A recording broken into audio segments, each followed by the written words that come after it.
क्या हुआ था। पूरा देश असल में इस पूरे घटना से तो स्तब्ध है ही, हैरान है ही, लेकिन सब ये भी जानना चाहते हैं कि उस रात को हुआ क्या था, क्योंकि कोलकाता की पुलिस ने तो कभी यह बताया नहीं।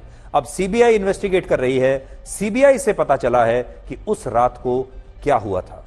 तो आज हमें पूरा घटनाक्रम पता चल गया है और इस घटना के आरोपी संजय रॉय उस रात को कहां कहां गया था, उसने क्या क्या किया था, यह सारा घटनाक्रम आज मैं आपको बताने वाला हूं।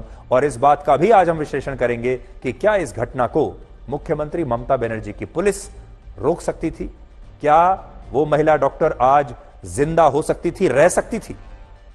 यह घटना 8 और 9 अगस्त की रात को हुई थी और उस रात को जो कुछ हुआ वो संजय रॉय ने अपने बयान में सीबीआई को बताया है। अब देखिए संजय रॉय ने क्या कहा अपने बयान में, सीबीआई को क्या कहानी उसने बताई है। संजय रॉय के मुताबिक वो सबसे पहले रात को करीब 11